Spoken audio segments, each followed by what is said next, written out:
자, 제 멘트를 그다음 할 멘트를 아는 사람. 오늘 어디죠? 어디 할 차례죠? 아저 다른 거 연구해갖고 와야겠다. 30. 저기 간식녀 두 분은 누구죠? 자, 여러분 저번 주 했었죠? 왜 이렇게 오랜만에 저번 주 했었죠? 네. 자, 잠언은 지난주에 오늘 32일차고요.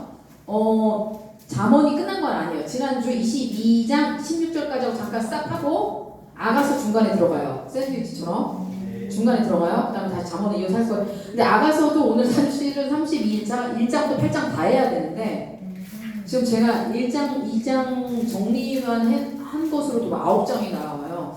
제가 볼 때는 2장 끝까지 다 못할 것 같아요. 제가 걱정하지 마. 알아서 조절할 테니까 내가 9장 다 보니까 표정이 다 안 좋아. 찬양을 실컷 나의 사랑 나의 어여분자 일어나 같이 가자 해놓고서 자 오늘은 아가서 1장 2장 할 예정이에요. 1장은 확실하게 할 것 같고 2장은 모르겠어요. 자 멘토니 그거 띄워주세요. 멘토. 네. 이거 딱 봐도 제가 만든 거죠? 저 칸 나누는 것도 힘들었어. 나 저거 배운 거예요. 칸 병합하고 셀 분할하고 이런 거 다 배웠어요. 비웃지 마. 자, 그럼 아가서가 8장까지밖에 없어요. 근데 전반부, 후반부 이렇게 나뉘어지거든요. 보이죠? 글씨. 전반부는 5장 1절까지, 후반부는 2절부터 8장 14절까지요. 자, 오늘은 전반부 할 텐데 여러분 1장 2절부터 2장 7절까지는 뭐예요? 두 연인의 참가. 요거 하기 전에 제가 요것만 잠깐 설명할게요. 자, 여러분 아가서가 무슨 뜻일까요? 요거 좀 설명. 여러분 이 아가서는 유대인들이 읽어 어느 절기에? 6월절에 읽어요. 그러니까 절기에 있는 5가지 시가서 책들이 있어. 뭐 시편, 잠언, 전도서 이런 거 시가서라고 하거든요. 근데 이거 6월절에 아가서를 읽어요 유대인들은 두루마리로. 자 여러분 이거 음원 듣고 읽고 안 나와서 주인공 누구 있어요? 한쌍 솔로몬과 수아미. 여러분 솔로몬 술람이 비슷하죠? 여성형 명사예요. 술람이가 솔로몬의 여성형. 솔로몬 술람이. 자 그 사랑을 묘사한 것이에요. 여러분 읽다 보면 막 유망 얘기 나오고 막 해요. 근데 이게 음담 패설이 아니다. 제가 설명할게요. 성스러운 사랑이다.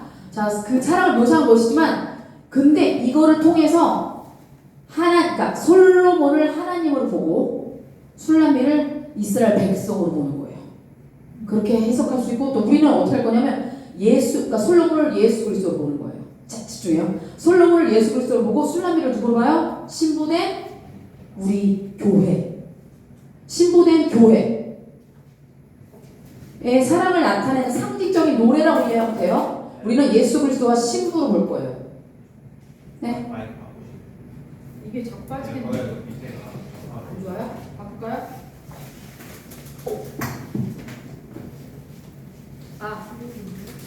이렇게 잡아서 안 나와요. 다 이상하구나. 세 번째 그렇게. 너무 좋아요.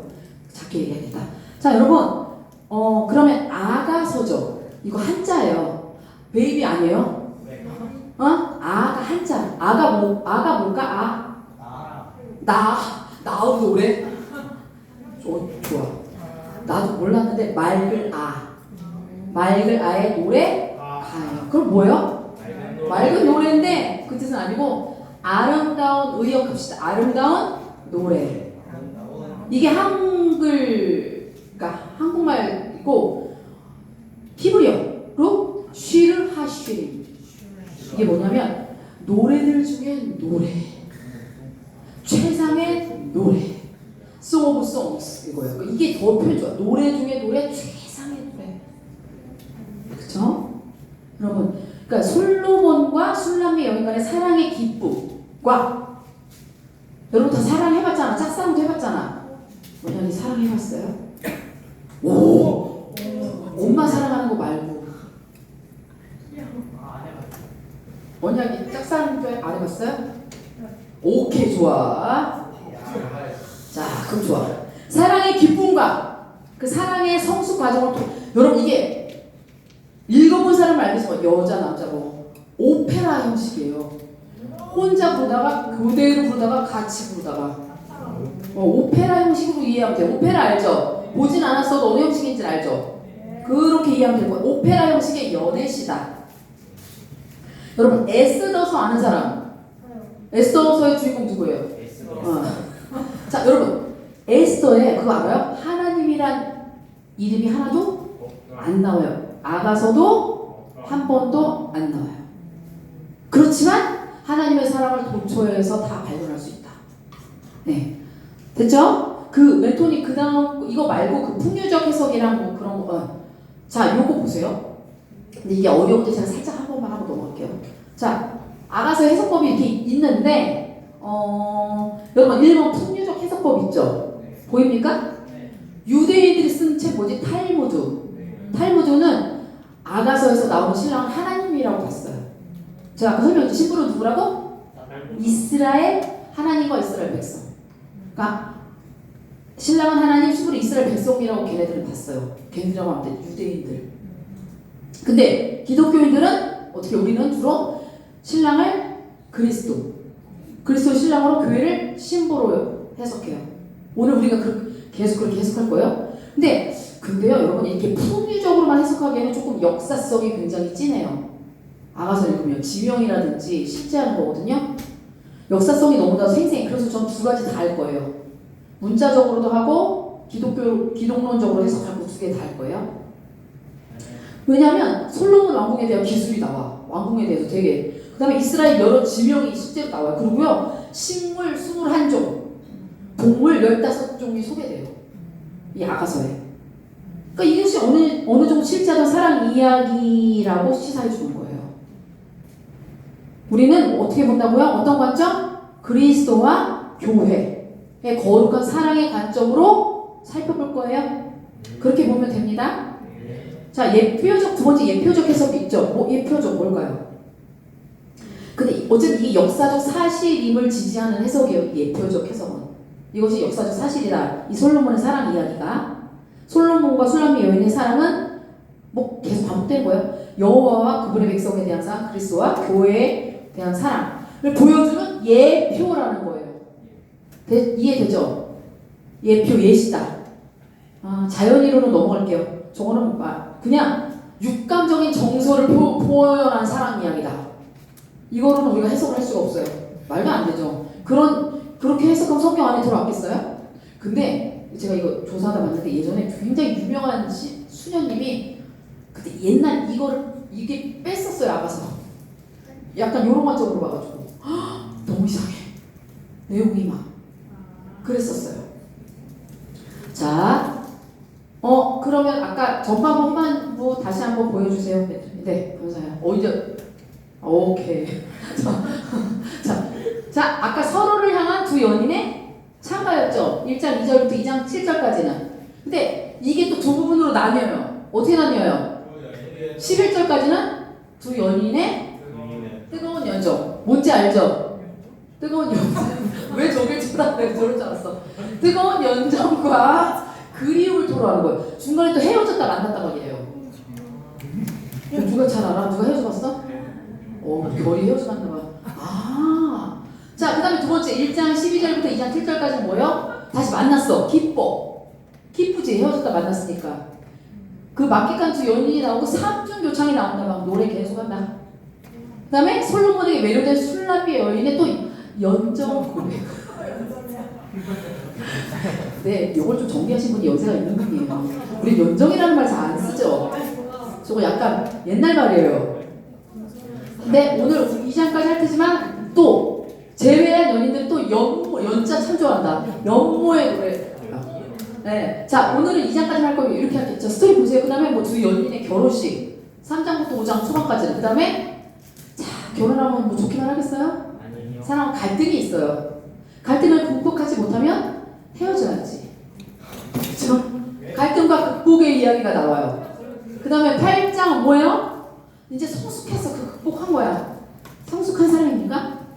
너무 좋아, 이 두 분이 계셔가지고 오늘. 저 저번에 야생교수 때도 좋았는데 성숙한 사람의 비전은 행복의 선호. 됐어요. 자, 1장 2절 필게요. 533쪽. 자, 이제 여러분 굉장히 이게 은유적, 풍의적이라 잘 보셔야 돼요, 오늘. 네. 자, 할게요. 왜? 예은이 왜요? 그래요. 어여쁜자야. 자, 1장 2절 찾았어요?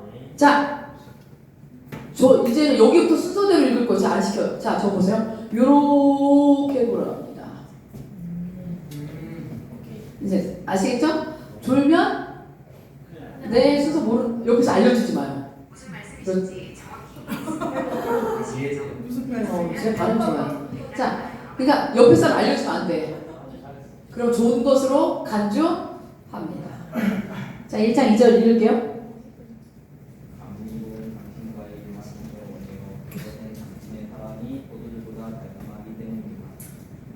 아멘. 아멘 끝나고. 근데 지금 변성기죠? 변성기인가요? 도레미 이렇게 좀 톤을 높게 해서 다시 한번 읽어주실까요? 시작. 감미로운 당신과의 말씀을 원해요. 그것은 당신의 사랑이 포도주보다 달콤하기 때문입니다. 네, 고마워요. 자, 당신의 사랑이 뭐보다 더 달콤하대요? 포도주 뭘 상징할까요? 누구야? 술이라고 하는 사람. 여러분, 포도주, 우리나라에서 이게 술이지 이스라엘 땅에서 음료예요. 왜냐면 우리 석회질이 되게 많아서 그냥 먹을 수가 없어요. 근데 거기가 음료라 우리도 맥주도 사실 미국에서 음료죠. 우리나라에서 술이에요, 여러분. 그런 거 따라하지 마요. 그럴 때는 또 합리화하지 말고. 자, 포도주 상징하는 게 뭐였어요? 당신의 사랑이 포도주보다 나한테 더 달콤하대.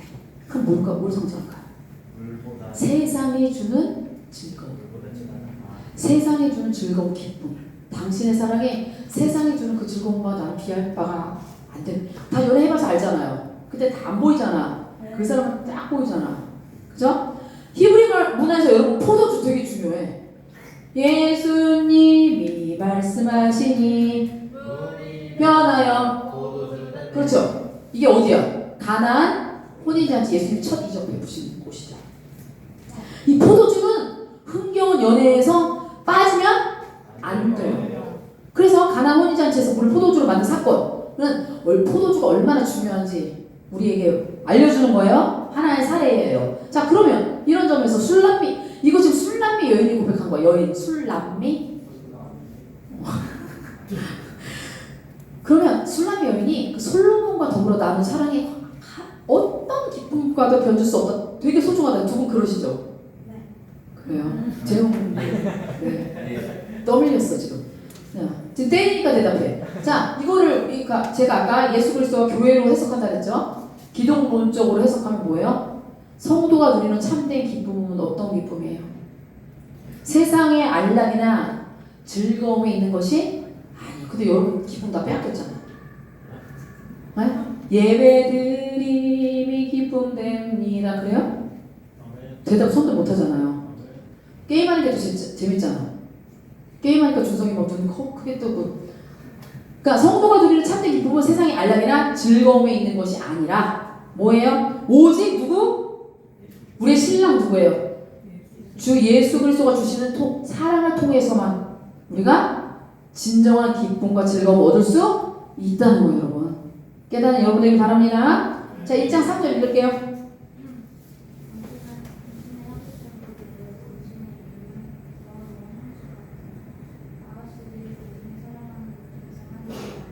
아멘. 나는 이거 개혁 성경을 읽다가 우리 성경을 읽으니까 너무 오글거려요. 당신의 향은 달크네요. 당신의 이름 부러운 향수 같아요. 아가씨들이 당신을 사랑하는 것도 이상한 일이 아니죠. 나만 좋아. 자, 여러분, 개혁은 뭐라고 되어 있냐면 내 기름이 향기로워 아름답고 내 이름이 쏟은 향기름 같음으로 이렇게 나와요. 기름이 계속 나오죠. 네, 기름에 대해서 얘기해요. 여러분, 기름은 어느 나무에서 채취합니까? 올리브를 다른 말로 감람나무. 맞아, 감람나무 열매에서 짜낸 기름이에요. 거기에 몰약, 육개, 창포, 계피나 외국에서 수입한 각종 향료를 넣어. 그래서 각종 향유를 넣은 향유야. 그 올리브유에다가 각종 향유를 섞었다고. 그것만 얘기하는 게 아니에요. 건조하고 무더운 이스라엘 기후에서는 이게 필수품이래요. 이 향유가. 특히 부잣집 있죠. 부잣집 가정에서는 연애 석상이 벌어지잖아요. 연애 석상이 뭐 잔치를 얘기하는 거예요. 그러면 연회장이나 일상적인 가정생활에서 그 향기롭고 값비싼 향유를 사용할 때 부잣집은 여러분 아모스 선지자 알아요? 아모스 선지자가 계시는데 이런 부자들의 삶을 언급하면서 대접으로 포도주를 마시며 귀한 기름을 몸에 바르면서 라고 지적했어요. 그러나 술람미 여인이 고백하는 거 이 문맥이 아니죠. 기름의 향기가 좋다고 말했죠. 벌써 졸린 거야 지금. 그 기름의 향기가 좋다고 말한 건 뭐예요? 요거 상징적이에요. 솔로몬의 성품을 염두에 둔 상징적 표현이에요. 정말 그 솔로몬의 향기가 좋아서 그렇다기보다는. 아시겠죠? 이어서 나오잖아. 개혁은 너의 이름이 쏘는 향기름 같다 나오거든요. 여기 나오고 우리 성이 당신의 이름은 부어놓은 향수 같아요. 이거 좀 전달이 덜해요. 너의 이름은 쏟은 향기름 같다 이렇게 표현해요. 너가 누구예요? 솔로몬. 응? 이거를 그러니까 우리 관점을 해석하면 우리가 술람미 여인이 솔로몬을 이렇게 흠모하고 예찬하는 것처럼 우리가 그리스도를 그렇게 흠모해야 된다는 거예요. 그리스도를 흠모하는 우리 성도들이나 교회들로 봐야 됩니다.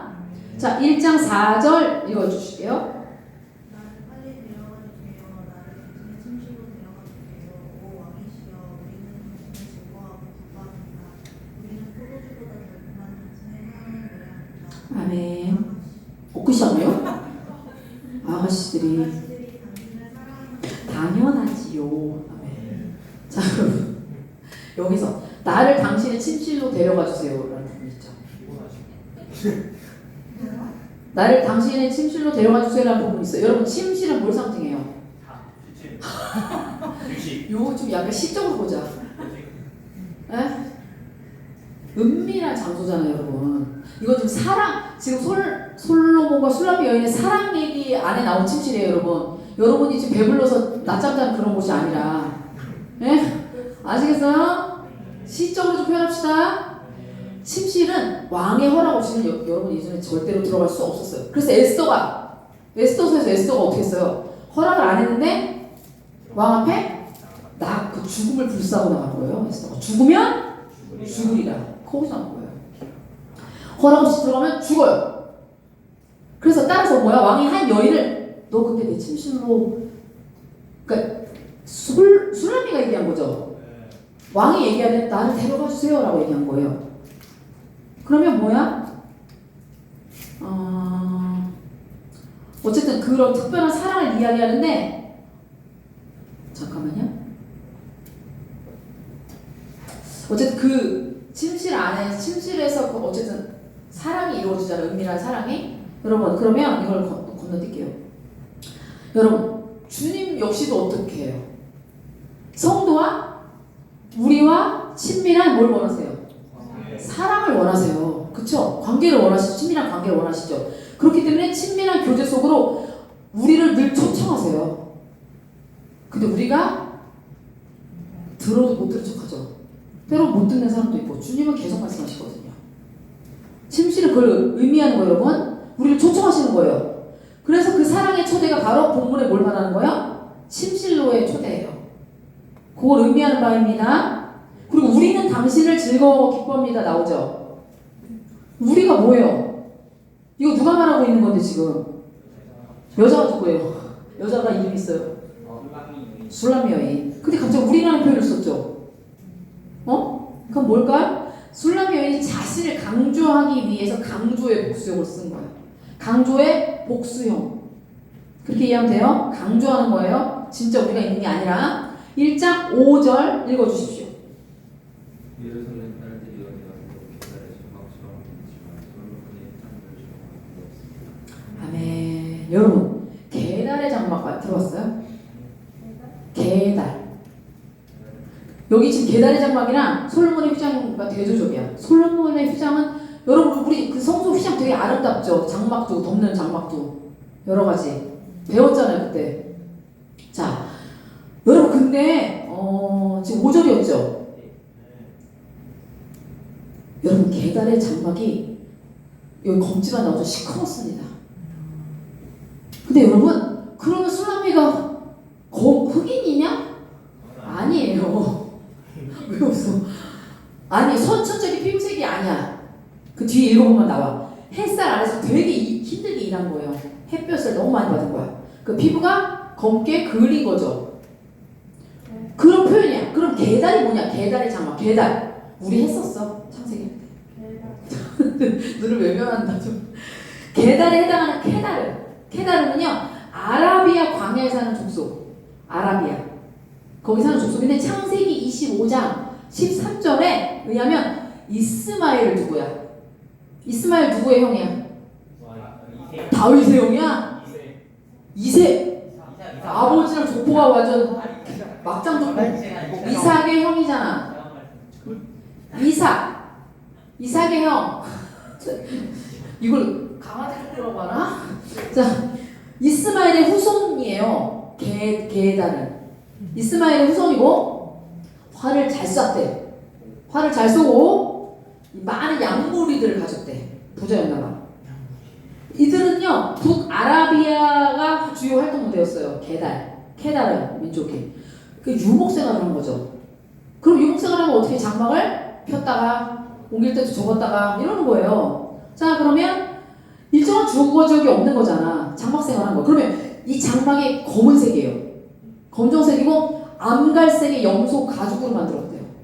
근데 암갈색이었으니까 이게 전체적으로 진해진 거겠죠? 그게 계달의 장막이라는 거야. 굉장히. 여기서 주목할 점이 뭐냐면 여러분 검정색을 가진 사물이 많겠죠? 근데 왜 계달의 장막이라고 했을까? 왜 이 여인을 굳이 그 험한 장막에 표현했을까? 이방민족의 장막으로 비유했을까? 자, 집중하세요. 지금 눈은 뜨고 있으나 생명이 없어 눈에. 자, 여러분 계달의 장막이 겉모습만 외모만을 비유하는 것이 아니에요. 그것도 비유했지만 더 나아가서 성품을 묘사한 거예요. 여러분 그 사막에서 장막은 어떤 역할을 할까요? 그 사막에서 생활 계달 민족 장막이 거기 온도가 급격한 거 알죠? 낮에는 되게 덥고 밤에 되게 추워. 급격한 온도 변화. 그러니까 가죽으로 했지. 급격한 온도 변화와 모래 폭풍이잖아. 사막에는 나 안 가봤지만 우리 TV에서 봤잖아요. 갑자기 막 모래 폭풍. 그거에서 잘 견뎌야 되는 거야 계달의 장막은. 그러니까 술람미 여인 역시 어떻다는 거야. 이런 세상의 풍파, 이 세상의 위험, 그런 풍파를 몸소 겪고 이해돼요? 이겨내므로 강인한 성품을 지녔다. 이 술람미 여인이 그걸 함축적으로 나타내기 위해 이 비유를 사용한 것으로 보입니다. 이해되죠? 자, 맞다. 이거 지금 여러분 나 그 얘기해. 따로 우리 안 읽을 거예요. 지금 그냥 읽으면서 따로 읽는 시간 없어요. 우리 그냥 지금 읽으면서 봐요. 따로 읽는 시간 없습니다. 그러니까 집중해요. 네. 그래서 그 시간까지 오늘 할 거예요. 읽는 시간 없고 바로 끝나고 나눔 들어갑니다. 네. 지금 제가 1장 5절까지 했죠? 1장 6절 읽겠습니다. 내가 햇볕에 타서 보물지라도 나를 없이 내리지 마세요. 오빠들 성화를 못 이겨 포도원을 지키라. 내 포도원은 소홀히 하였다. 아멘. 이거 앞으로 읽는 사람은 말하듯이 읽어주세요. 오페라 형식이에요. 노래하듯이 해주면 더 좋고. 아시겠습니까? 네. 그리고 결이가 다시 해보고 싶대요. 자, 시작. 이거 예은이가 뜨거운 거 부를 때 내는 소리인데.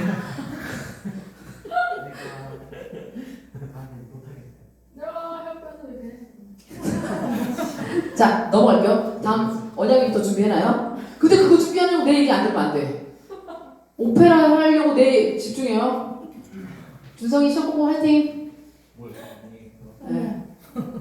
자, 여러분 오빠들 성화에 못 이겨 포도원을 지키느라 내 포도원은 소홀히 하였습니다라는 대목이 있죠. 오빠가 있었네. 개혁은요 어떻게 나오냐면 내 어머니의 아들들 잘 봐요. 이거 남이지. 내 어머니의 아들들이 나에게 노하여서 포도원지기로 날 삼았습니다. 이렇게 말해요. 오빠들이랑 다르잖아요. 내 어머니 아들들 이렇게 나와요. 자, 여러분 개혁 성경을 기준으로 제가 볼게요. 친형제를 내 어미 아들들로 표현한 건 뭐야? 엄마가 재혼했나라고 싶은 거야. 이복. 그렇지. 새아버지 여사에 낳은 아들들인 거야. 내 어머니 아들들.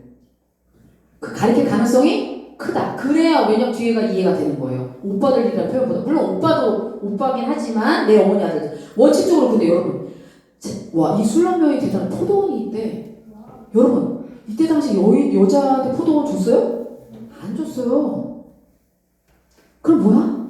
원칙적으로 아들이 있는 경우는 딸에게 상속되지 않아. 근데 같은 형제가 아닐 가능성이 크다 그랬지. 그럼 이런 점에서 볼 때 술람의 여인이 포도원이 따로 있다는 것은 굉장히 이례적인 일이에요. 그럼 뭘까? 술람의 여인이 가진 포도원 누가 주신 걸까? 돌아가신 아버지. 새아버지 말고. 그러니까 엄마가 재혼을 이렇게 해줘. 설마 그때 당시에 있는데 말했나? 했겠어요? 그러니까 친아빠가 준 포도원이 아닐까 싶은 거예요. 맞아요? 그러니까 돌아가신 그녀의 아버지의 기업이었을 가능성이 크다. 술람 여인의 포도원은 이해되죠? 그럼 뭐야? 내 어머니 아들들의 포도원은 새아빠가 준 포도원이겠죠. 됐죠? 그럼 이러한 소유권의 분리는 봐봐. 내 형제들이 노예했대 나한테. 노예했다는 말이 뭔지 알죠? 기분이 안 좋다는 거죠. 그럼 왜 노예했어? 포도원 제가 가져가서? 그치. 자기 아버지 것도 아니었는데. 그렇지. 포도원의 분리는 술람미 여인이 남자 형제들의 미움을 받을 하나의 원인이었을 거야. 여인이 포도원을 갖고 있었기 때문에. 그 결과 술람미 여인은요 내 어미 아들들이 시켰잖아. 근데 동생일 가능성이 많은데 그치? 그렇지 않아요? 남동생 아니에요? 가지가 없네. 자, 근데 남아선호 사상 심하잖아요. 우리나라처럼. 비교가 안 되지. 그럼 자신의 포도원조차 돌보지 못한 거야. 내 포도원이 있는데. 응? 그래서 내 포도원 내비두고 내 엄마 아들들의 포도원을 돌보고 있는 거야. 이 술람의 여인이. 그리고 여러분 이걸 기독론적으로 해석하면 이거 뭘까요? 내 포도원이 있잖아. 엄한 데 가서 하고 있어. 내 포도원을 소홀히 했다는 것은 자신의 영적 상태를 의미할 수도 있어요. 네? 내 영성을 돌보지 않는 거야. 외모만 갖고 내 마음 지키지 못하고 내 영성을, 내 영적인 상태를 가꾸지 않는 모습으로 볼 수 있어요? 네. 자, 1장 7절 읽겠습니다. 시작. 오페라 할게요. 안 해도 돼. 그냥 언약이만 봐줄게요. 사랑하는 당신이여. 나요? 사랑하는 당신이여. 어디서 양떼를 치시는지 대면에는 어디서 양떼를 쉬게 하시는지 말해주세요. 내가 왜 얼굴을 가린 여인같이 당신 친구들의 양떼들 사이에서 당신을 찾아 헤매야 합니까? 알려줄까요? 내가 어디서 양떼 치는지? 알고 싶어요? 자, 여러분 이거 잘 들어요. 이거 누가 하는 말이에요? 여자가 이름이 있다니까요. 솔라미. 여자라니요. 자, 여자 이름 있어요? 자, 술람미 여인이 사랑을 고백하는 대상이 누군 거예요? 솔로몬 왕인 줄 아는 여기 뭐야? 어디서 양떼 쳐요? 말해줘요. 그럼 누구야 대상이? 목자 같잖아. 그렇잖아요. 목자야? 목자와 왕이 동일 인물이다. 그런 견해가 많다. 왜냐하면 설명. 그럼 목자를 솔로몬 왕이라고 보는 그 근거는? 그럴까? 여러분 술람미 여인이 솔로몬 왕을 처음 알게 된 곳은 레바논 별궁이에요. 레바논 별궁 근처 왕의 소유지인 포도원과 왕이 다 목장이 있는 곳. 목장이 있는 곳으로 거기서 솔로몬을 만났다고 봐요. 만났기 때문이라는 거예요. 동일 인물이라는 목자와 왕을 같이 보는 게. 자, 전도서. 왜냐면 전도서 2장 4절부터 7절을 보면 솔로몬은 여러 곳에 동산과 과수원을 소유하고 있다고 나와요. 뭐 세상 부러울 게 없잖아요.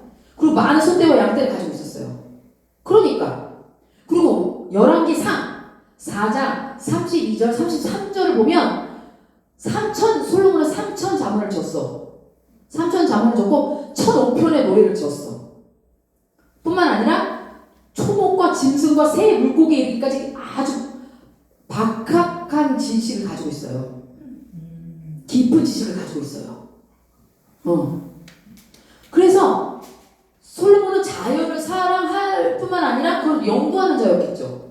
연구하는 자였고 시간 날 때마다 동산과 목장에서 많은 시간을 보냈을 것으로 추측합니다. 그럼 이런 일을 할 때 어떤 목장을 하겠어요? 왕의 목장을 하겠어요? 막 치우고 이러면서? 목자들과 유사한 목장을 하였을 것이다. 그래서 술라미 여인이 왕을 처음 만났을 때도 이런 복장 상태에서 만나지 않았을까? 그 양을 돌보고 있었을 것이다. 따라서 솔로몬을 목자처럼 묘사할 수도 있습니다. 이해되시죠? 뭐 양다리 걸치는 게 아니에요. 술라미가.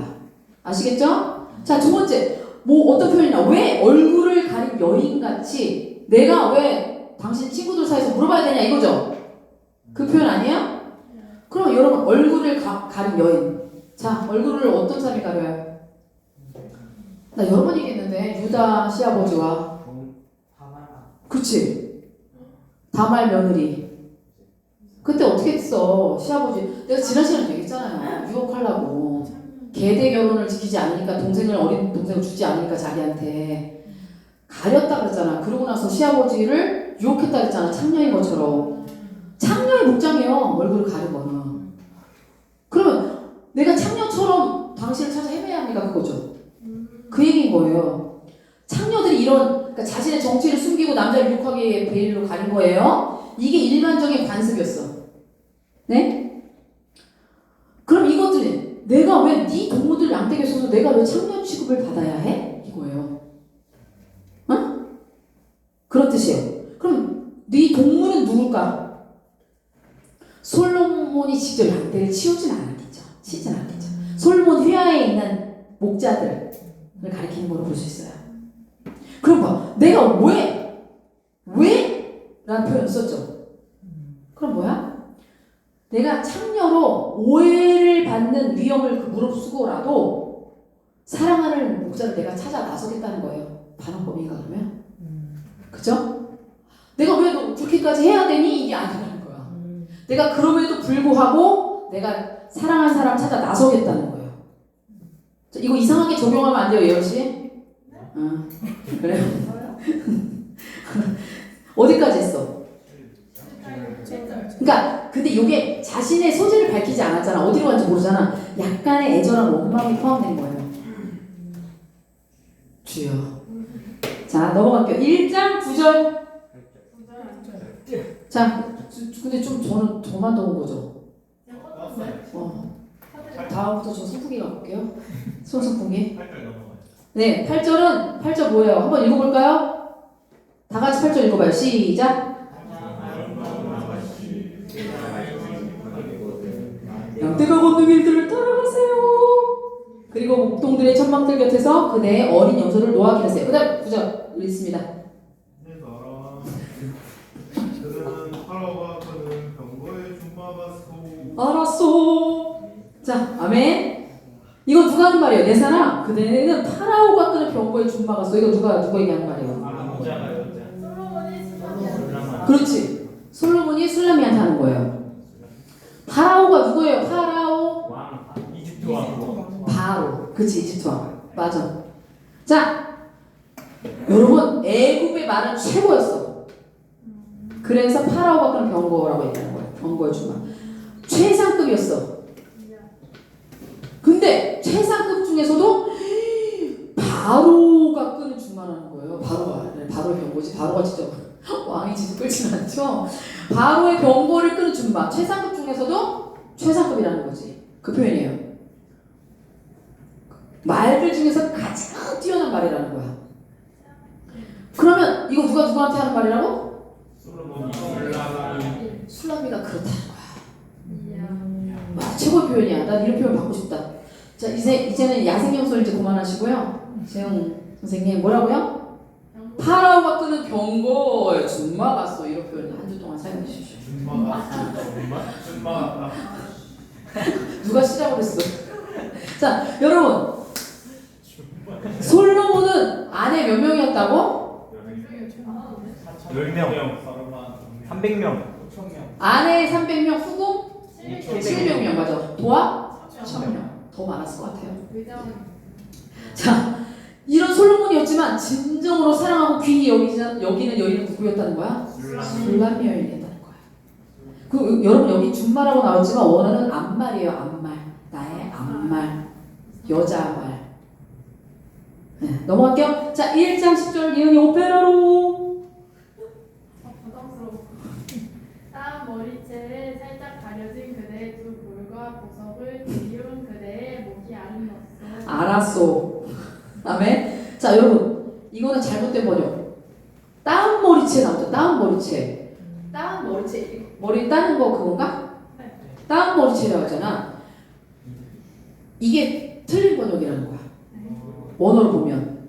왜냐하면 이게 빠토림이라고 하거든요. 원어로 빠토림의 원형은 토르라고 해요. 토르. 그 토르 있지. 빠토림의 원형은 토르인데 히브리어야. 토르인데 이거는 둥근 고리를 의미하는 거. 그럼 뭐야 둥근 고리? 반지 머리 둥근 고리. 귀걸이 그렇지. 둥근 고리 맞죠? 뭐 목걸이도 있고 둥근 고리. 그러니까 딱 머리가 아니에요. 그래요. 여러분 RSV 성경 있거든요. 개역 표준 영어 성경. RSV 성경은 이걸 장신구라고 해석했어요. 그 다음에 NIV 영어 성경 중에 NIV가 좀 어렵죠, 메토님. NIV가 좀 어려운 성경이라고 하던데 영어 성경 중에 NIV는 귀고리로 해석했어. 귀고리. 그러니까 우리 성경이 잘못 번역한 거야. 기분이 엄청 큰 거네. 그렇지. 이따시만 귀고 있잖아. 그 버스 손잡이 같은 귀걸이 있잖아요. 자, 이렇게 해석했어. 자, 뭐야?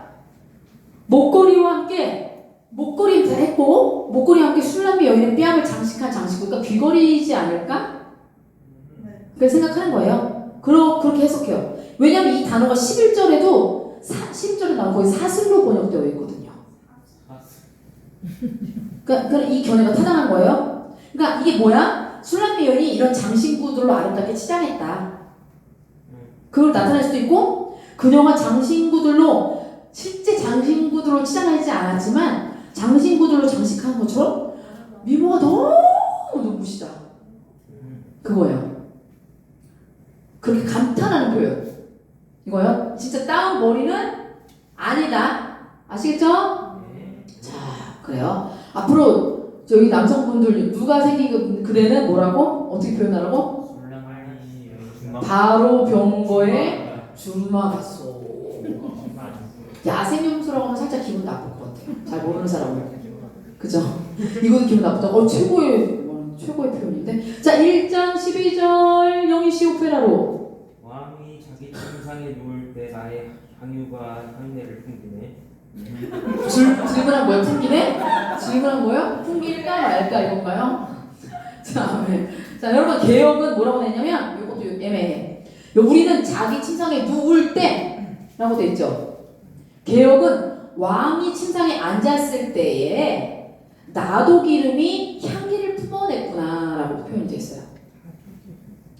자, 여러분 여기 침상 원어는 메사고예요. 메사고인데 여러분 혹시 그 의자 알아요? 간이 긴 누워도 되는 의자. 그거를 가리킨 것 같아요. 침대가 이렇게 좁아가지고 긴 거 있잖아. 그걸 메사고라고. 그러니까 이거는 엄밀히 말하면 그러니까 진짜 침대가 아니라 의자 소파 종류예요. 그래서 상에 앉았을 때 그런 표현입니다.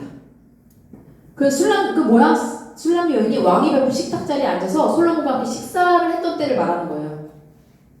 여러분 나도 우리 성경 향유지만 개혁은 나도 기름이거든요. 나도 기름은요 이것도 되게 좋은 거예요. 히말라야 산이 원산지예요. 매우 귀한 거야. 매우 귀한 거. 구약 시대는 이 귀에 갖고 봉인된 석고 상자에 담아서 수입했대요. 귀에서 봉인된 석고 상자에 담아서 수입했어. 그리고 매우 특별한 경우면 사용했다는 거예요. 여러분, 이 나도 기름이 신약에 나오는데 누가 예수님의 발에 엄청난 거 벗는데? 어이, 누가? 여인이 이름을 좀 말해봐요. 예수님의 어머님과 동명이 마리아가 요한복음 12장 3절에 만찬할 때 예수님의 발에, 그래서 제자들이 어떻게 했어요? 난리 났었어요. 뭐 하는 거냐, 그 아깝게. 네. 자, 그때 나와. 이게 나드예요. 그때 그 향료예요. 요게. 이해됐죠? 여러분, 그 조그만 병 하나가 얼마인 줄 아는 사람? 남자 1년치 연봉. 성인 남자 1년 수입 300데나리온. 그만큼 귀하다는 거예요. 이거를 1년 연봉을 마리아는 예수님의 발 앞에 부었다는 거예요. 여러분, 부을 수 있겠어요? 등짝 스매싱 맞지, 옆에 사람한테. 그만큼 예수님 사랑했다는 거예요. 자, 그리고 정말 냄새가 좋아서 그 12장 요한복음 10장 3절에 마리아가 그 보니까 그 냄새가 집안에 가득했다라는 표현이 있어요. 향기가 너무 좋았다는 거예요. 자, 여러분, 그럼 뭐예요? 우리가 어떻게 해야 돼요?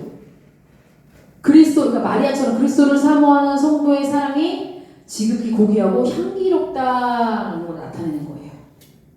됐죠? 자, 1장 13절 읽겠습니다. 내 사랑은 품에 안은 몰약 주머니 같네. 오, 오페라 같이 한 거예요? 아니요. 내 사랑은 품에 안은 몰약 주머니 같네. 계속 그런 비슷한 부분 나오고. 몰약, 여러분 몰약 어디서 봤어요? 몰약. 그렇지, 동방박사.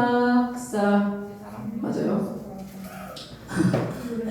그 방향성 물질이죠? 여러분, 맞아. 동방박사 할 때 나왔고, 얘도 그 앞에 그 나도 기름과 마찬가지로 굉장히 비싸요. 굉장히 비싸고, 경제적으로 부유한 여인들은 외출할 때, 왜냐면 내 사랑은 품에 안은 몰약 주머니가, 이거 누가 말한 거예요? 솔로몬일까? 술람일까? 술람이죠. 품에 안은 몰약 주머니가, 품에 몰약 주머니가 있다는 거야. 그럼 뭐야? 여러분, 이스라엘에서 경제적으로 부유한 여인들은요, 외출할 때 향기를 우리 이렇게 향수 뿌리잖아요. 요새 남자도 뿌리잖아요. 그쵸? 향기를 발산하도록 몰약을 담은 작은 주머니를 가슴까지 내려오도록 목에 걸었대요. 이게 실제인 거죠. 이것을 되게 소중하게 생각했대요. 목에 걸고 다녔다는 거예요. 그러니까 내 안에 품은 몰약 주머니 같네. 솔로몬에 대해서 그렇게 표현한 거예요. 그러니까 뭐야? 1차적으로 뭐야? 솔로몬이 술람 여인에게 이 몰약 주머니처럼 그렇게 소중한 존재며 기쁨의 대상이라는 거야. 그죠? 그런 은유적 표현. 두 번째 뭐야? 솔로몬과 함께 있을 때만 이 몰약 주머니처럼 자신의 가치가 빛을 발한다. 그런 표현이라고 보면 돼요. 네. 여러분, 우리도 이 몰약 주머니, 그러니까 우리에게 그리스도가 우리의 몰약 주머니 같은 분이 되어야 된다는 거예요. 가슴에 고이 간직한 몰약 주머니 같이, 네? 잘 들어요. 어려운 부분이야. 소중한 존재라는 거예요. 그리고 또 여기서 뭐야? 우리는 그리스도와 함께 있을 때만 우리가 향기를 발하는 존재가 된다는 거예요. 몰약 주머니. 이해돼요? 네? 자, 그렇게 보시면 돼요. 자, 1장 14절 읽으십시오. 누구예요? 저요. 나의 사랑을 영계의 소원에서 취한 고백한 꽃송이를 만나요. 오페라로 한 거죠? 오페라로. 네. 자, 나의 사람은 엥게디 포도원에서 취한 고벨화 꽃송이 같네. 왼손이 고벨화 띄워주세요. 자, 여러분, 이게 고벨화예요. 자, 이게 하나하나 꽃이 이렇게 뭉쳐있어. 포도송이처럼. 그 다음 사진 보여주세요. 확대한 게 이거예요. 여러분, 이거 어디서 봤어? 딴따다단 빰빰빰빰 아, 두께. 국회를 많이 했어요. 교리 어떻게 받아간다고 어떻게? 바로 알아. 장난이에요. 자, 여러분 이제 고베라가 적어놓은 거야. 막 기억. 근데 봐봐. 엔게디 포도원 내가 했었다. 엔게디 포도원. 엔게디. 엔게디. N이 뭐야? 샘. N 학고래. 부르짖는 자의 샘 할 때 썼잖아. N 게디. 게디가 뭐야? 염소 새끼. 했었다니까 이거 사해 근처에 있다 그랬잖아요. 엔게디는 헤브론 남동쪽 사해 해변에 위치했어요. 유다 왕가의 소유야. 이거 지금 엔게디 포도원의 고베라 이거 꼬송이 같다 그랬잖아. 이거 누가 계속 얘기하는 거야? 솔로?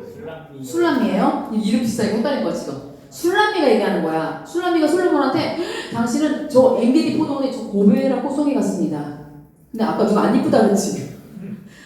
자 봐봐. 그러면 여러분 엔게디 포도원 뭐야? 누구 소유였겠어요? 그러면 당연히 솔로몬 소유였겠지. 누구나 부러워할 만큼 기름진 땅이었고 잘 가꾸어진 곳이었을 거야. 저곳은 고베라. 여러분 이 고베라 곳은요 애국과 팔레스틴 지역에서 나는 작은 관목을 말하는 거예요. 크기는 2.5에서 3m 정도래요. 그 다음에 아까 내가 말한 것처럼 포기가 크고 포도송이처럼 엉켜 있어. 됐죠? 그 특징이에요. 그러면 왜 솔라미 여인이 이렇게 언급했냐? 여러분 이건 향기가 진해요. 이 꽃도. 그러니까 송이가 되게 크고 아름답대. 여러분 이 고베라는요 사막 지역에 피어 있는 꽃이.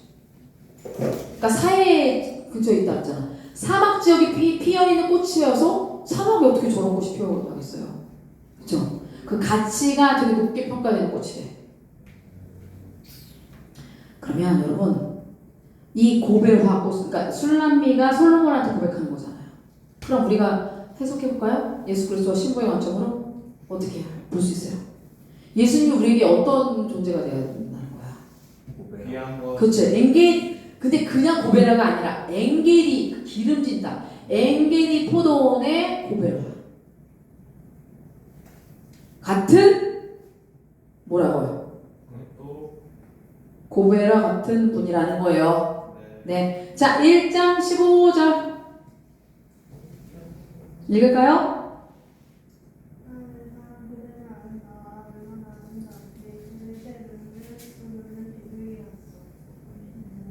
아멘. 여러분, 와, 계속 사랑 고백하죠. 술람미가 내 사랑 그대는 아름다워. 아 얼마나 아름다운지. 그대 두 눈은 비둘기. 이거는 솔로몬이 고백하는 거야. 그대 두 눈은 비둘기 같아. 솔로몬이 술람미에게 그대 두 눈은 뭐 어떤 거 같다고요? 비둘기 눈 어떤데? 네?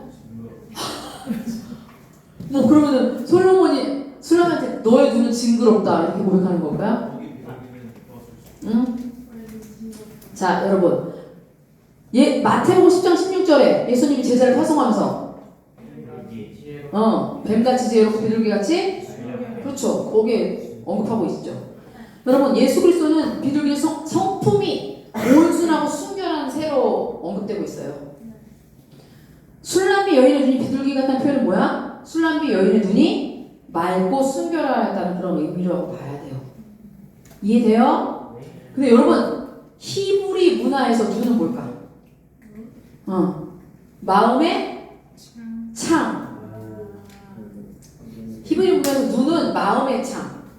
그 눈을 보면 눈이 혼탁하구나, 눈이 맑구나 이런 걸 알고 있는 거예요. 마음의 창으로 여겨졌기 때문에 본문은 뭐야? 여인이 온유한 성품과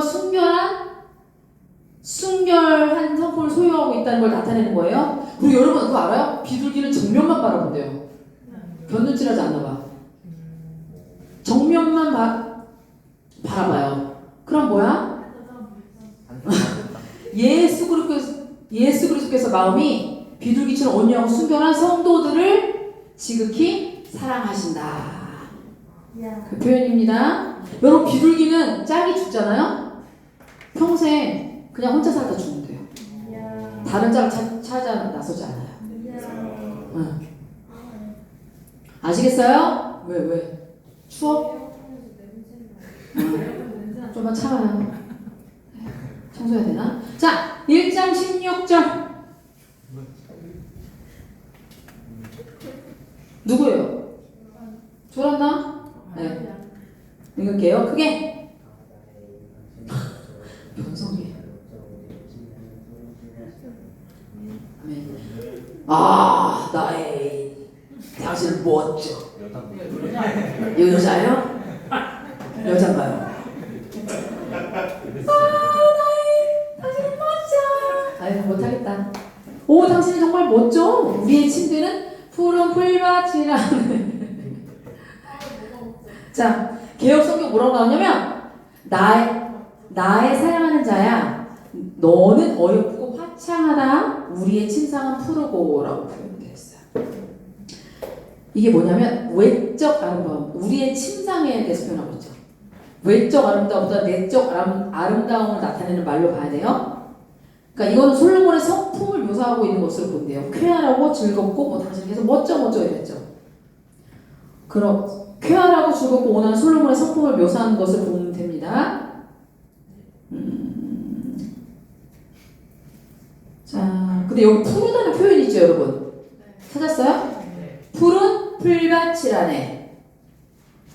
근데 여러분 이거는 색깔만 원어를 보면 색깔 그 이미지만 뿐만 아니라 신선함과 푸른 색깔, 신선함과 순결함, 행복 등의 이미지도 포함하고 있다고 합니다.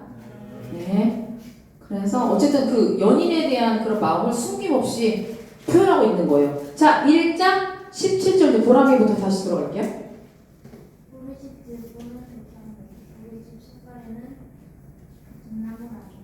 아멘. 자, 여러분 이거 했었죠? 속간에 이제 뭔지 알죠? 네?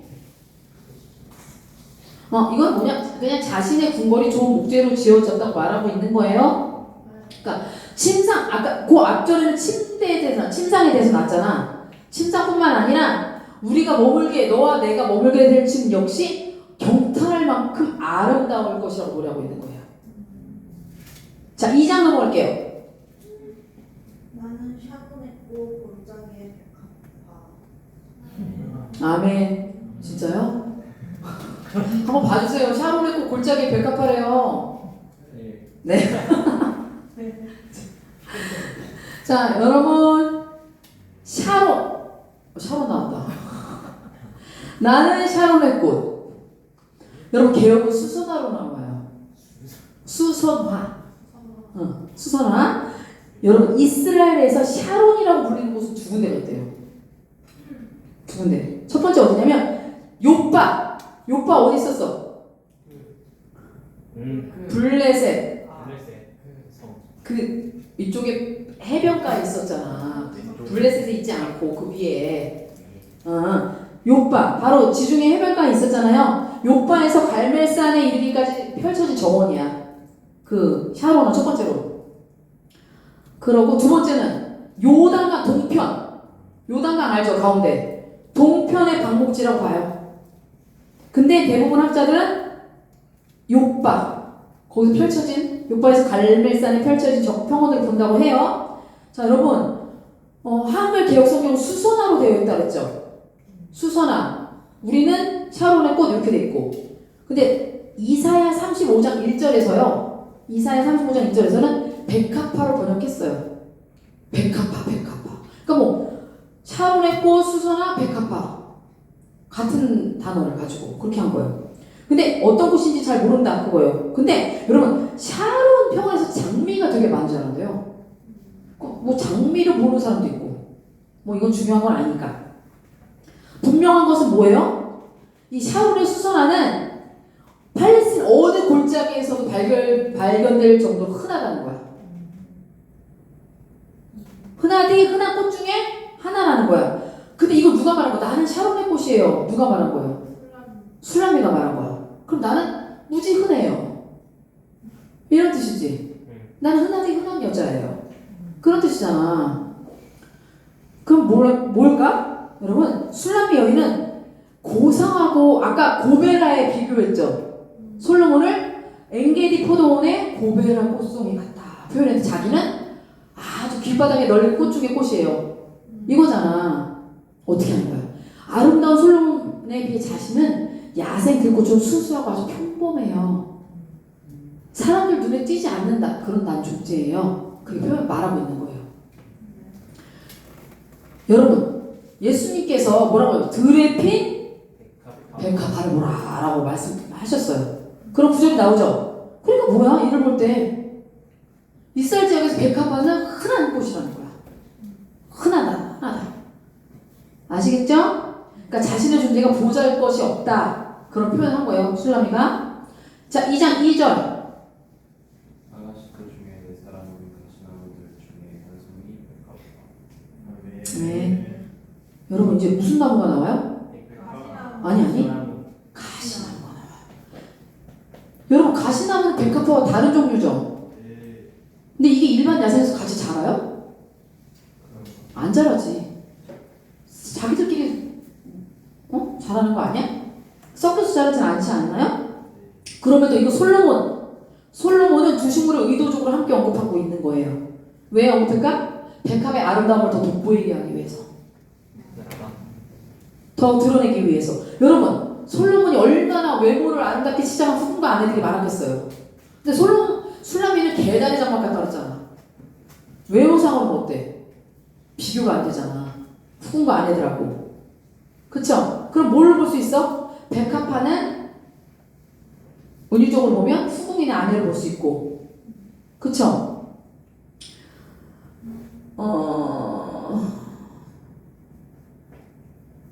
그런데 그럼에도 불구하고 솔로몬은요 이런 것들을 가시나무에 비유한 거예요. 후궁이나 그런 것들을 그렇게 비유해서 술라미 열매를 자기가 사랑하고 있다고 보여주는 거예요. 여러분, 좀 어렵죠, 여러분. 근데 아가서 어때요? 지금까지 한 성경 중에서도 어렵죠. 왜냐면 이게 다 시국, 비유, 은유라서 그래. 근데 이렇게 알지 못하고 읽으면 무슨 말인지 모르잖아요. 예? 그러니까 조금만 좀 참아봐요. 여러분, 이 시간이 나중에 여러분에게 분명히 유익할 때가 있을 거예요. 그러니까 솔로몬의 이런 표현처럼 주님이 우리를 그렇게 사랑하신다는 거예요. 가시나무들 중에 한 송이 백합화처럼 여기는 것처럼 그렇게 사랑하신다는 표현입니다. 자, 2장 3절 다 같이 읽을게요. 시작.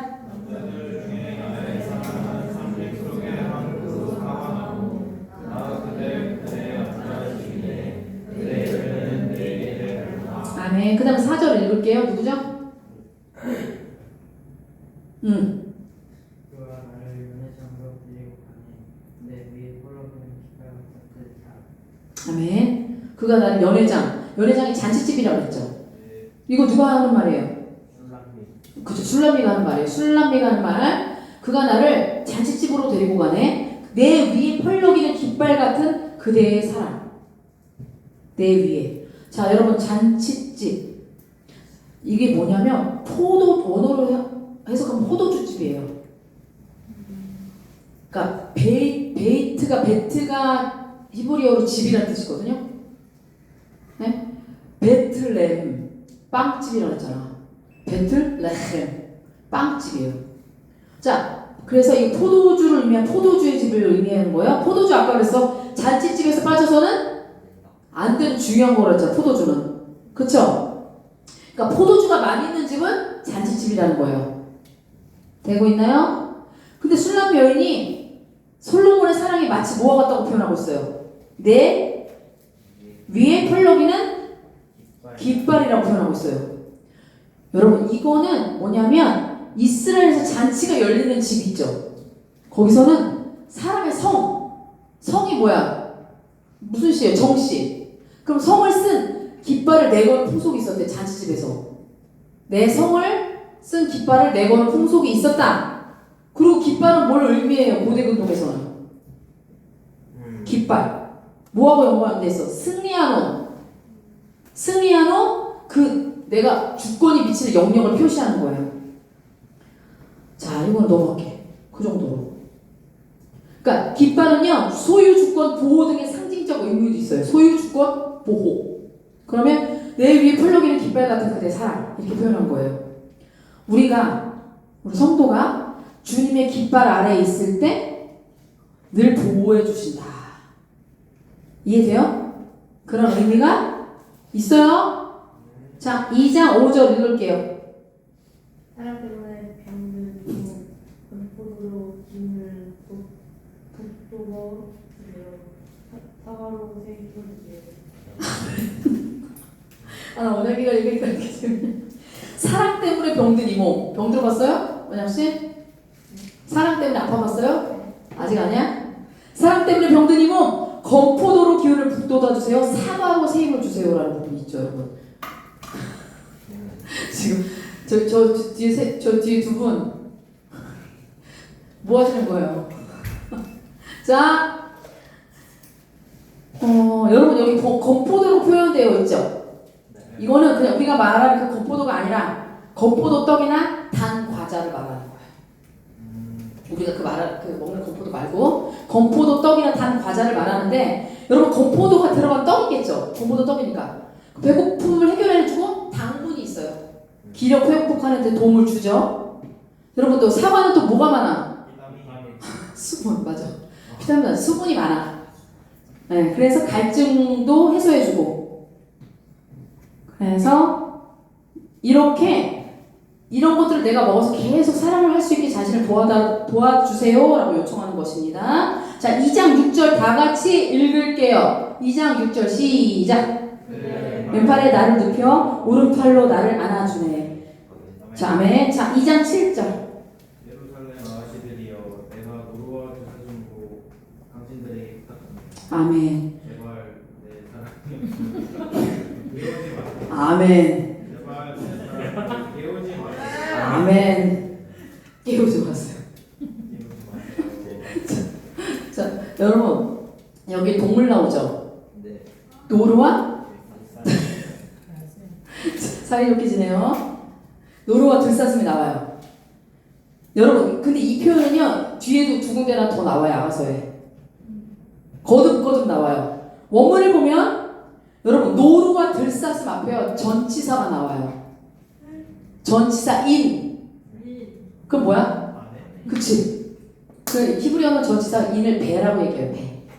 히브리어로 바로 그렇게 하는데 인. 그럼 뭐야? 근데 우리가 어떻게 노루와 들사슴 어떻게 들어가? 그게 아니잖아. 노루와 들사슴의 심정으로.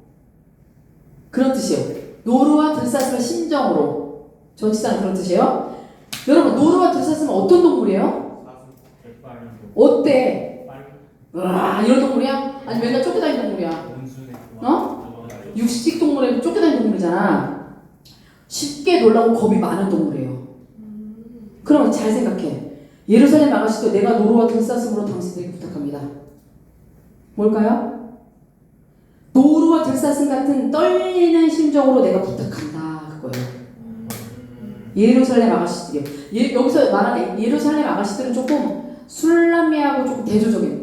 여기 좀 피부도 하얗고 예쁘고 이런 무늬? 이런 보시면 돼요. 그 다음에 제발 내 사랑이 원할 때까지 깨우지 마세요. 제발 내 사랑 깨우지 마세요. 그런 표현이 있죠. 근데 이거는 뭐 진짜 깨우지 말라는 의미겠어요? 여러분?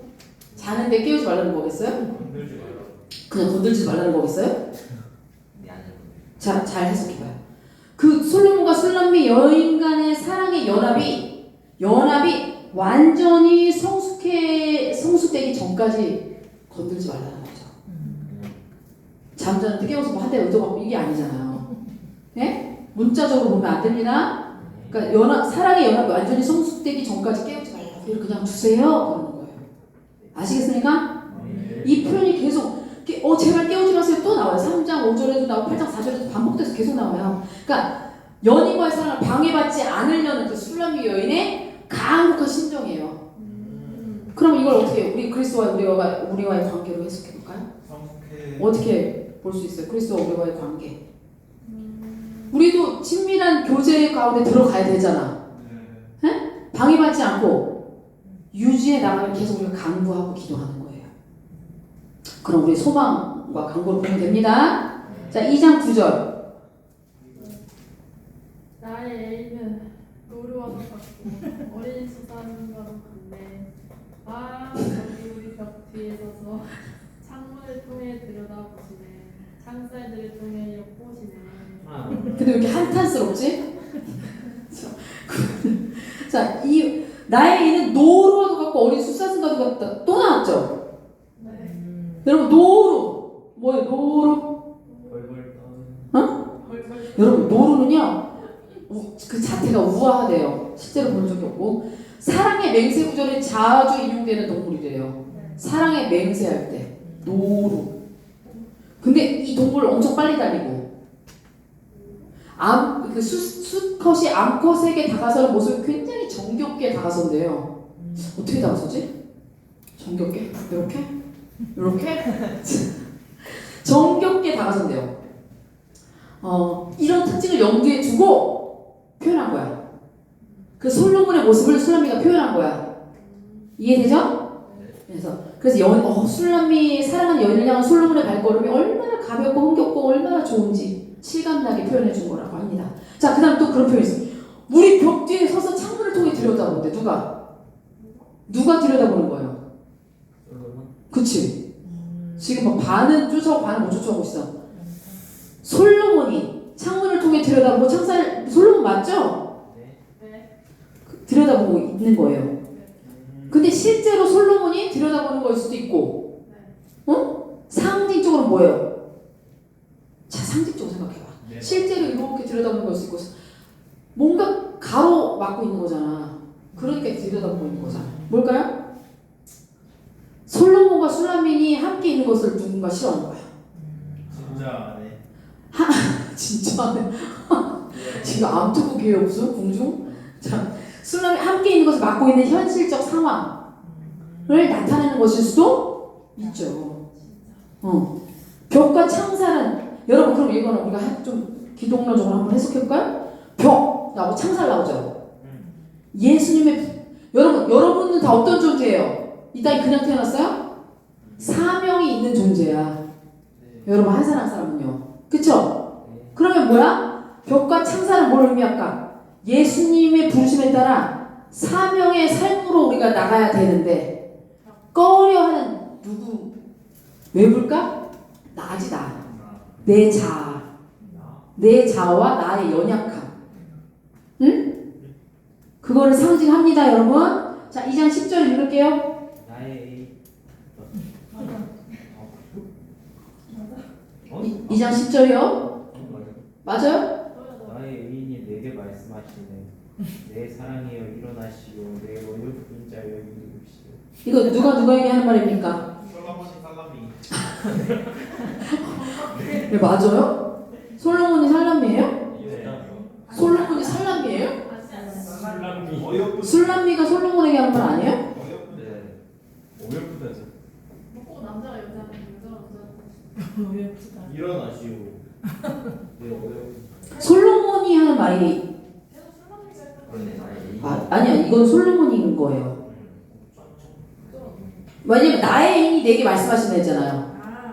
아니 나까지 내 사랑이여 이게 솔로몬이 하는 말이지. 내 사랑이여 일어나시오 내 어여쁜 자여 이리 이거 오늘 찬양했잖아. 나의 사랑 이거잖아요. 이거 주제의 핵심 구절이에요 여러분. 2장 10절 그죠? 나의 사랑 나의 어여쁜 자여 일어나서 함께 가자 그거예요 개혁은. 여러분 지금 10절이죠. 10절부터 14절까지 솔로몬이 술람미 여인을 만났어. 그래서 자신의 초대했는데 응할 것을 호소하는 노래예요. 같이 가자. 호소하는 거예요. 호소하는 노래로 여러분 이 구절은요 구약 성경 가운데 가장 아름다운 노래예요. 하나로 꼽힙니다. 근데 여러분 여기서는 일어나시오 이렇게 표현됐잖아요. 이거 명령형이에요. 솔로몬이 명령하고 있어요. 아니 너는 일어나라 너는 가라 명령형이에요. 그럼 이게 뭐야? 진짜 명령하고 뭐 안 가면 가만 안 둬둔다 이게 아니잖아. 더 이상 지체하지 마. 바로 일어나. 나와 함께 가자. 강력하게 말하는 거예요. 그러니까 이건 뭐예요? 사명의 관점으로 봐봐. 사명으로 부르시는 주님의 초청이야. 나와 너에게 맡겨준 사명을 나와 함께 감당하자. 사명으로 부르시는 주님의 음성. 나의 사랑, 나의 사랑, 나의 어여쁜 자 일어나서 함께 가자. 여러분 한 주 동안 정말 이런 음성 들었으면 좋겠어요. 정말로 진짜요. 뭐 나의 사랑 이렇다고 주님 너무 오그라들어요 이렇게 표현하지 말고 여러분들 모두 신부예요. 신랑은 예수님 한 분. 우리 모두 신부. 근데 그 성별로서 신부가 아니에요. 정체성으로서 신부라는 거예요. 이해되시죠? 네. 자 2장 11절. 자 이제 겨울도 지났고 비도 오지 않고 아니요. 알았어. 자 겨울과 비가 의미하는 게 뭐예요? 여러분 제가 말할 때 자 이스라엘 겨울 우기 언제라고 했을 몇 월부터 몇 월? 5월부터 1월, 1월, 2월, 10월, 3월. 10월부터 4월. 다 틀렸어. 우기에 우기. 그 우기가 끝났다는 거야. 늦은 비가 내리는 4월이 지나고 초목이 자라면 꽃이 필 봄이 왔다. 는 표현이에요. 그럼 뭐야? 두 연인이 서로 떨어져 있는 시기가 지나고 이제 재상봉. 동해 다시금 사랑의 꽃을 피울 때가 됐다. 자, 우기가 끝났다. 영적 암흑기가 끝났다. 그렇게 바라볼 수 있어요. 됐죠? 2장 12절 민주. 아니에는 것들이 피하라고 새들이 기대는 계절이 왔어. 너희는 그들이 짝짝하는 소리가 들리지 않소. 야, 누구랑 비싼 거 같아 입는 게. 뭐예요? 자, 지금 12절이죠? 맞나요? 자, 그 중에서 어떤 거 하냐면 땅에서 비둘기 짝짓는 소리가 들리지 않소. 이거 누가 하는 말입니까? 그쵸. 여러분 비둘기 계속 나와. 비둘기, 노루, 뭐 사슴 계속 나오죠. 자, 비둘기는 철새예요.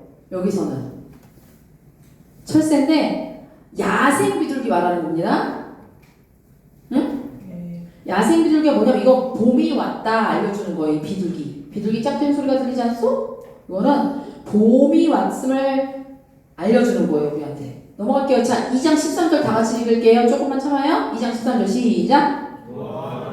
열매가 달리기 시작했고 이제 막 새싹이 돋는 포도나무들은 그 향긋한 냄새를 풍긴다오. 내 사랑이여 일어나시오. 내 어여쁜 자여 내게로 오시오. 그 다음에 읽을게요. 바위 틈에 숨은 나의 대신이 사랑이 숨는 나의 비둘기여 그대 얼마를 보여주고 그대 목소리를 들려주고 그대 목소리는 달콤하고 그대 얼마를 아멘. 오늘 이거 찬양이 나왔죠. 바위 틈 은밀한 곳에서 맞죠? 기억나요? 네. 자, 여러분 개혁은 바위 틈 낭떠러지 은밀한 곳에 있는 나의 비둘기야 이렇게 표현되어 있어요. 여러분 비둘기 제사 때 사용됐어요? 안 사용됐어요? 비둘기 사용됐어요. 기억나죠? 맞아요. 가난한 자 사용됐어요. 순결한 동물이에요. 제사로 사용될 만큼. 그래서 솔로몬이 술람 여인을 비둘기에 비유한 거 뭐냐면 그녀가 여인들 가운데 가장 아름답고 순결한 여인이라는 의미예요. 자, 그런 함축적 의미가 있어요. 여러분 여기 또 바위 나오죠. 바위 틈 낭떠러지 은밀한 곳. 여러분 바위는 뭘 상징해요? 상징. 우리 하나 여러분 베드로가 바위예요. 페트라. 헬라어. 반석. 반석은 누구 상징해요? 우리 반석 누구예요? 그 예수님. 바위는 신령한 반석 예수 그리스도 상징합니다. 아시겠죠? 네. 자, 2장 15절. 자, 딱 걸렸어요. 누구예요? 2장 15절. 왜 안 읽고? 자, 잠깐만요. 이거 오늘 나눔 중요한 부분이에요. 오늘 나눔 2장 15절 다시. 우리를 위해 여호와를 잡으세요. 포도원을 망치는 여호 새끼들로 왜냐하면 우리 포도원 농부들이 이제 막 싹을 내기 시작하기 때문입니다. 아멘. 여기 나오네. 포도를 망친 여우 새끼들을 잡으래요. 자, 왜냐하면 때문에. 자, 여러분, 솔로몬이 초청하고 있죠. 나랑 같이 가자. 일어나라. 가자. 초청하고 있죠? 근데 이 술람미는 그 초청에는 따라주고 싶어. 같이 가고 싶어. 근데 누가 있어 지금 포도원에? 여우새끼가 있어. 작은 여우가 포도원을 망치고 있는 상황인 거 지금. 그래서 마음 놓고 포도원을 떠날 수 없는 처지 그 형편에 있는 거. 자, 우리 시간에 핸드폰은 금지예요. 그래서 그런 처지 형편에 처해 있어요. 그래서 따라가고 싶으니까 그럼 작은 여우를 좀 잡아줘 얘기하는 거 술람여인이. 난 가고 싶어요. 작은 여우를 잡아달라 요청하는 내용으로 이해할 수 있을 것 같아요. 여러분 여기서 포도원이 상징하는 바는 뭘까요 우리한테? 포도? 눈치는 점점 빨라져 명치. 세상 것이 아니고 영적 성장의 터전 우리가 포도원. 그 포도 영적 성장의 터전에서 작은 여우를 잡아달라고 얘기하는 거야. 솔로몬에게. 이해되고 있죠? 그러면 여러분 여기서 작은 여우는 팔레스틴 여우를 말하는 거예요. 팔레스틴 여우를 말하는 건데 근데 큰 여우들 이거 작은 여우인데 큰 여우들은 어떻게 하냐면 포도 열매만 따먹고 간대요. 큰 애들은. 근데 이 작은 게 문제래. 작은 애들은 밭에 구멍을 파. 도랑을 뚫어. 그래갖고 단단한 땅을 푸석푸석하게 만든대요. 이 작은 여우가. 그렇기 때문에 포도가 제대로 자라지 못하게 하는 거예요. 더 나쁘죠? 큰 거보다. 또한 어떻게 하냐면 얘네들이 연한 나무의 밑가지를 부러뜨린대. 그래서 나무 자체를 죽인대. 대단하죠? 작은 여우가 그렇다는 거예요. 큰 여우보다. 그러니까 비록 크기는 작지만 어떻다는 거야? 포도원에 끼치는 해악은 아주 크다는 거야. 어느 동물보다 크다는 거야. 이 작은 여우가. 실제적인 거야 이거는. 자 그러면 작은 여우는 뭘 말할까요 여러분? 영적 성장을 많이 하는 거고. 그렇지. 그러니까 사랑의 관계를 회방하는 어떤 세력들이지. 다 맞아요. 그걸 상징하는 거야. 그럼 뭐야? 여러분 우리가 예수 그리스도와 교제를 나눌 때도 어떻다는 거야? 이 작은 여우는 누구를 말해? 사탄을 말하는 거야. 방해 세력의 사탄은. 그러니까 사탄이 큰 시험을 주는 게 아니라는 거야 여러분. 여러분 틈 하나로 비집고 들어온다니까요. 작은 틈. 큰 시험거리를 제공하는 것이 아니라 아주 사소한 것에서부터 주님과 우리의 사랑의 관계가 깨지도록 한다는 거예요 여러분. 응? 그럼 사소한 게 뭘까요 여기서? 사소한 거는 여러분 되게 많죠. 뭐 이기적인 마음도 있고 교만한 것도 있고 게으른 것도 나태한 거 다 있죠. 이게 작은 거예요. 그러니까 인간이라면 우리는 다 누구나 다 가지고 있는 연약함들이야. 이게 작은 여우라는 거야. 그럼 이런 사소한 문제를 어떻게 여겨? 다음에 잘하면 되지 뭐 다음에 또 부지런히 하면 되지 이렇게 여기라는 거예요? 이런 사소한 문제는 사소하게 여기지 말라는 거야. 절대. 작은 여우니까. 나무 밑둥까지 다 해버렸잖아요. 그리고 발견할 때마다 어떻게 하는 거야? 바로바로 즉각적으로 해결해 나가라는 거예요 여러분. 그게 중요하다는 거예요. 이것이 주님과 더욱 관계를 친밀하고 돈독하게 나가는 지름길이라는 거야. 발견해내는 즉시 해결하는 거. 이해돼요? 네, 2장 17절 마지막입니다. 다 같이 읽을게요. 시작. 불고 땅거미가 지기 전 나의 애인이여 돌아오세요. 저 거친 언덕에서 뛰노는 노루와 어린 숫사슴 같이. 아멘. 여기 또 나오죠. 누구 나와요? 수사슴, 노루. 네. 자, 여러분 이 동물이 나오잖아요. 얘네들이 굉장히 민첩하고 잘 또 놀래기도 한다 했죠. 민첩하고 되게 빨라. 그러니까 육식동물에게 안 잡히고 빨리 도망갈 수 있는 거야. 자, 그렇게 민첩하게 자기에게 돌아오라고 요청하고 있는 거예요. 술람미가 솔로몬에게 오세요. 그거야. 자, 그러니까 원문으로 직역하면 날이 어두워지고 그림자가 사라지기 전에 너는 돌아와. 나의 사랑하는 자야. 너는 여기 우리는요 여러분 산 거친 언덕이라고 표현됐죠. 개혁성경은 베델산으로 나와요. 베델산의 노루와 어린 사슴같이 되어라 이렇게 해요. 자, 베델산이 어딘지 몰라요? 근데 여러분 요거만 하나만 맞힐게요. 베델산에 해당하는 언어를 보면 바테르라고 하는데 그 어근이 쪼개다 가르다예요. 창세기 자격이에요. 쪼개다 가르다. 고대 근동에서 언약을 맺을 때 아브라함과 하나님이 어떻게 했어요? 누구만 지나갔어요? 뭘 지나가? 아브라함이 하나님과 언약을 맺을 때 재물이든 짐승을 쪼개고 가운데로 걸어 지나가는 의식이 있다 그랬잖아. 그 언약을 안 지키면 이 짐승처럼 쪼개진다. 그 뜻이라고 했잖아. 그래서 하나님이 하나님만 지나갔다 그랬잖아. 기억나요? 네. 아브라함과? 네. 네. 언약을 나타내는 그것의 어근이 되는 거. 언약. 이 베델산. 언약.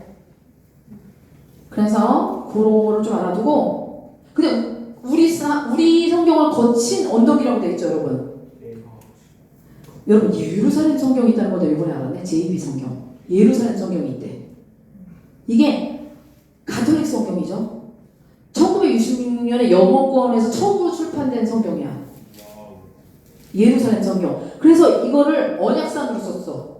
그러니까 예루살렘 성경에서는 그걸 반영해서 원어를 반영해서 언약산으로 번역했고 NIV는 우리 성경처럼 험준한 언덕, 거친 언덕 이렇게 번역했어요. 됐죠? 여러분 딱 3시에 맞췄어요.